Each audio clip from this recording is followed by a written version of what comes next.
Assalamualaikum warahmatullahi wabarakatuh. Syukur alhamdulillah kita bisa berjumpa kembali di channel ini. Sholawat dan salam selalu dan tetap tercurahkan kepada junjungan kita Nabi besar Muhammad Sallallahu Alaihi Wasallam.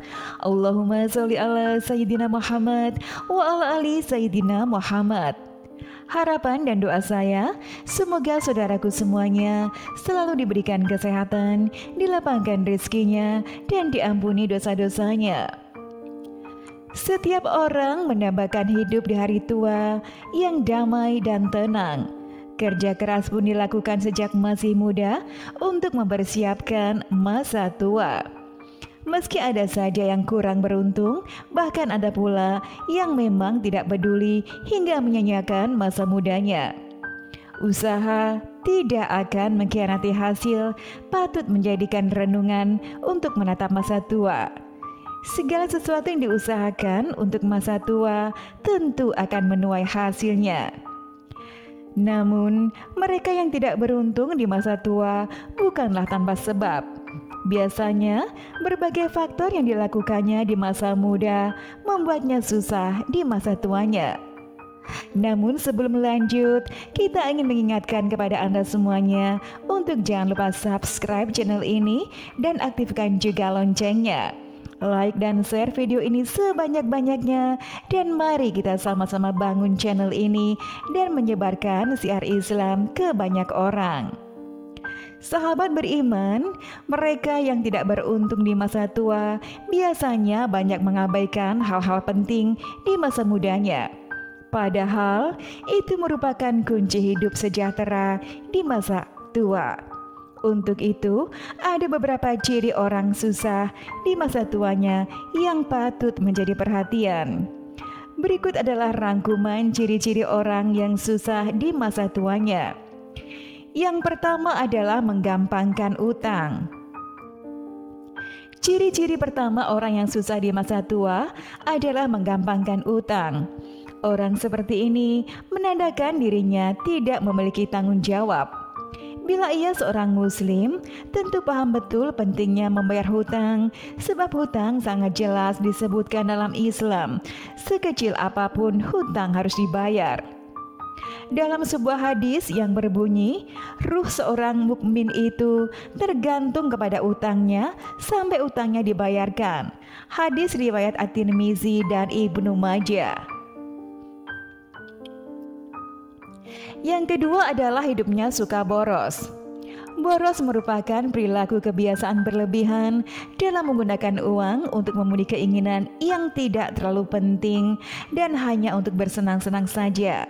Sejak lama, bahkan masa kecil pun sering diingatkan orang tua jangan boros. Ketika diberi jajan pada waktu kanak-kanak atau saat sekolah, biasanya ada pesan dari orang tua agar uang digunakan dengan tepat dan jangan dihambur-hamburkan untuk beli yang tidak perlu. Saat sudah dewasa, bahkan pesan pada masa kecil itu mulai terlupakan sehingga penghasilan yang didapatkan setiap bulannya melebur begitu saja. Bahkan biaya kebutuhan primer pun bisa tidak terbayarkan karena tidak adanya perencanaan keuangan maupun tabungan serta dana darurat. Yang ketiga adalah pemikirannya menghabiskan uang hari ini, besok masih bisa dicari lagi. Pola pikir seperti ini dipastikan akan menjerumuskan orang dalam kesengsaraan.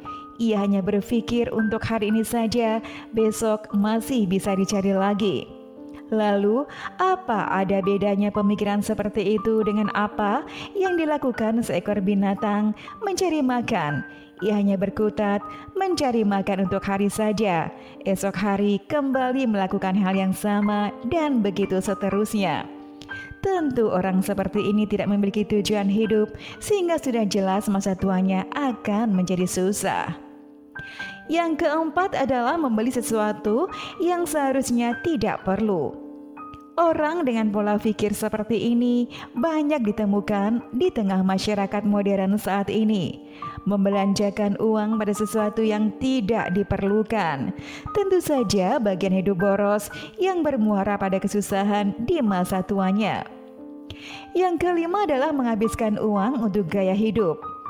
Orang dengan karakter seperti ini biasanya tidak peduli dengan masa depannya. Ia hanya berkutat pada kebutuhan saat itu saja. Dan saat memiliki uang, justru ia habiskan untuk memenuhi gaya hidup. Dan bahkan ia rela berhutang sana-sini hanya untuk memenuhi kebutuhan gaya hidup saja. Orang seperti ini dipastikan akan susah di masa tuanya.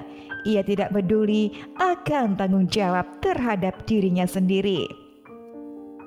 Yang keenam, tidak punya tabungan.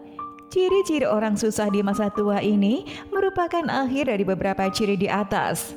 Saat memiliki uang, ia hanya berpikiran bagaimana cara menghabiskannya. Tidak peduli bagaimana hidupnya esok atau ke depan, sehingga ia merasa tidak perlu memiliki tabungan.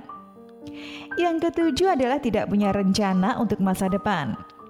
Tidak punya tabungan, suka hidup poros, mengikuti gaya hidup dan lain sebagainya, merupakan orang yang tidak punya rencana untuk masa depannya.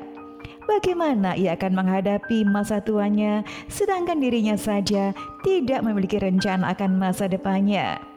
Nah, sahabat beriman yang dirahmati Allah, dari ciri-ciri tersebut di atas sudah jelas orang yang susah di masa tuanya.